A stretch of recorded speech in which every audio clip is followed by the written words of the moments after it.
at Lara Farms, and Julian has this special place. He is able to graft so many different kinds of plants because he has created like the perfect environment.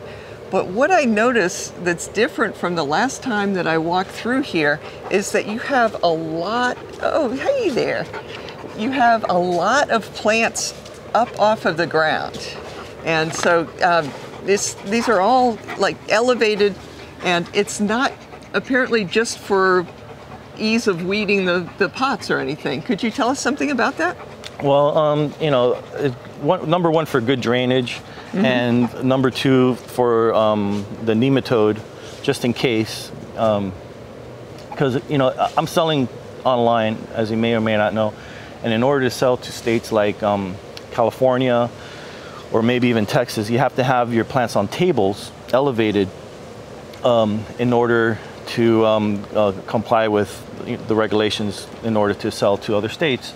You know, just to prevent something like maybe nematodes coming in or anything else. But yeah, I do have them on tables. They grow really nice on tables, and it's easier to pull the weeds and to keep them out of trouble. If they're on the ground, there could be nematodes on the ground. You never know, so that's why you have to have them up on tables. And man, I made these tables about 20 years ago, and I just made them out of chain link fence and sprinkler pipes and rebar. Oh, great! So yeah, I mean, of course, it's nice to not have to bend all the way to the ground, but the main reason that you have everything off of the ground, even though you have ground cloth all over, Correct. is because this is the way that you're able to ship trees to any place in the U.S. Correct. And so we've got, you know, a lot of people that don't live in South Florida that are interested in growing some things, and you have a lot of different varieties of plants here. So right. This is the stuff that you ship when you're shipping plants. Yeah, I started shipping plants back in June of this year. I opened up my website, larafarmsmiami.com, and I had to get all my certificates and, you know, all the stamps necessary. So I had the inspector come in and take samples of all the soil just to make sure there's no nematodes, and everything passed with flying colors, thank God. And another thing, obviously have to have them on tables. But yeah, I'm trying to serve the whole country with tropical fruit trees. Oh, that's great. So could you, I mean, right over here, what do we have? Let's see what. Yellow custard apple. Oh, yellow custard apple. Yellow skin. Yellow skin custard apple. White inside, skin yellow. So, we've got the custard apple here.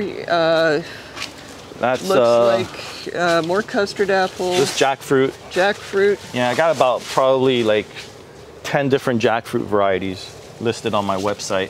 This one is lemon gold. And it doesn't taste like lemon, but it has that lemon color inside, and it's super crunchy, very sweet, no jackfruit aftertaste. It's excellent. I actually ate one this year, and it was fantastic. And then here I got mangoes, okay. I got some avocado, and there I got more custard apple. That one might be San Pablo or Fernandez. Fernandez. Yep. And then growing out some rootstock. These are rootstocks, yeah. And then here's some 3-gallon star apple, which is also listed on my website because it's 1 gallon and 3 gallon. In the star apple, there's purple and white. I got like 3 different kind of purple varieties actually, and then the one white one, which is the one I brought from the DR. And then this is the canistel. We got jackfruit, black sapote. I got like 4 different varieties of black sapote available too. The Reineke, which is a flat pumpkin-shaped one. The Berniker, which is considered by many as the best tasting one. I got the Wilson from Excalibur Nursery, and ooh, my favorite, the Oblong, which is, who's ever seen an Oblong black sapote? Yeah, Oblong, It looks like a green persimmon. Yeah, that's what Richard Campbell brought that in, right? Yeah, he did. I got that from him, believe it or not, like 20 years ago. So you like the flavor better on that, or just on the Oblong? Yeah. I just think it's so interesting, just because it's Oblong. I've never seen a Oblong black sapote before, until Richard showed it to me. But the flavor is like anything else. You You know, black sapote, you got to add sugar to it. I mean, unless you get it off the ground. I like to personally wait till they drop and break on the floor. That's when they taste the best. What I really like is you wait until it's almost ripe, right? And you put it in the refrigerator. Oh, I don't know, for some reason the cold makes it sweeter. Yeah, but it can stay in there for more than a month and be great when you eat it. Really? Yeah. Wow, I'm gonna try that. The season is about to start. Yes. It's a good time of year. Cool.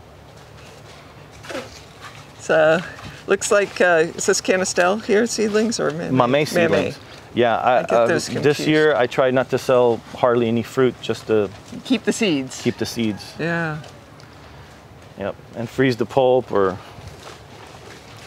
that's a lot of work. So you definitely have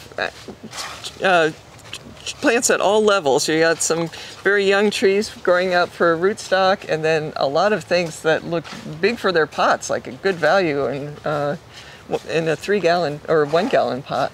Right.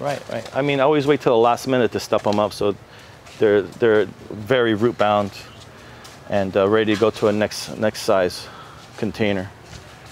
So how many plants do you think you have in here?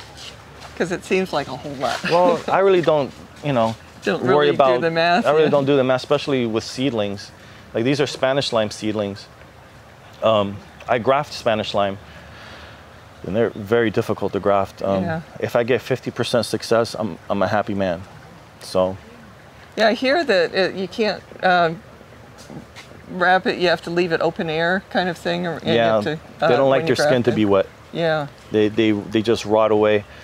That's why you don't see a lot of air layers, because they don't like that whole sphagnum moss, aluminum foil thing. It keeps their bark wet, and they don't like that. So what I do is I graft them, and I hold the graft union together with a clothespin, and that keeps it the way they like it, nice and dry, and the graft is being held together at the same time. So that's, and besides that, there's a whole bunch of other things you have to keep in mind as well. As far as making sure that everything is sterile, because they're very susceptible to fungus. I mean, incredibly susceptible. So you have to make sure it's very clean. And even with all that, you still get 50% if you're lucky. So they're not inexpensive plants, so grafted. No, not especially when everybody wants one. And the one I graft is the Montgomery. And another thing I've noticed, the Montgomery don't like to be grafted. I've grafted other varieties with much more success, but at the same time, I really don't want them because they're not as good as the Montgomery. Montgomery has 2 seeds in each fruit, or almost, let's say 50% of the fruit are twin seeds. And while the other kinds are just 1 seed, and the quality of the fruit is not as good as Montgomery, because most of the time you eat a Spanish lime, it'll dry up your mouth for some reason. It's not a bad feeling, but there's better varieties out there that won't do anything like that, like Montgomery. And then I got lychees. You're there. Got a whole bunch of Sweetheart, Brewsters, Hakip. I haven't posted these on my website yet. I want them to grow out a little bit more, get prettier. But so it's on the chopping block. How big do you, like a 3-gallon tree that you ship? It can't be huge, but how big is it usually? Well, like for a 3-gallon, it's a 10 by 10 box by 38 inches or 40 inches. We're talking about this tall. 10 by 10 by this tall. And it ships well. Okay. It ships well. I mean, I've had, very few cases where a customer called me up and say, hey, the tree's all damaged, the soil spilled out, or, the handling during the shipping was very, very brutal, and blah, blah, blah. But, and when that happens, I usually take care of the customer right away. I send them another tree, or I refund them, just because those cases are very, very rare. So just to keep everybody happy and everything going, it doesn't hurt me at all to help out a customer like that, because I'm very confident that's almost never going to happen. Yeah, that's just exception. Right, and it makes the customer super happy. Sounds good. Well, good luck with it all. Yeah. It's pretty exciting to have all these plants that, It is. that you're making for all over the country. Oh my God, I mean, from mango to jackfruit. I mean, pretty much everything. I'm pretty much selling everything I have down here. Black sapote, white sapote. I mean, the one thing I don't have online that I will be putting online soon, which I'm kind of embarrassed about, is mamey. I don't have any mameys on my web. I'm like, I'm supposed to be the mamey man. Mamey Central here. I'm supposed to be mamey man. There's no mamey, but you know what it is? I sold everything back right after the quarantine. Everybody started coming out with their family, finding something to do, and they'll go to, you know, to come to the country to find something to do. It's safe, it's outdoors, and I just got sold out. I just wiped out with mamey.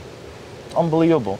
So I, you know, immediately said, look, I can't sell any fruit this year because I have to plant all the seeds. Or else I'm going to be, you know, I'm going to be like embarrassed here. Like, oh, sorry. You'll just show pictures of the fruit. Or videos. Yeah. But yeah, that's hopefully soon, beginning of next year, I'll be posting probably about, you know, hopefully 5 or 6 different varieties of mamey, just to start with. Because we got like at least 10. Terrific. 10 cultivars. Good to know. Well, thanks again, Julian. Thank you. It's always a pleasure.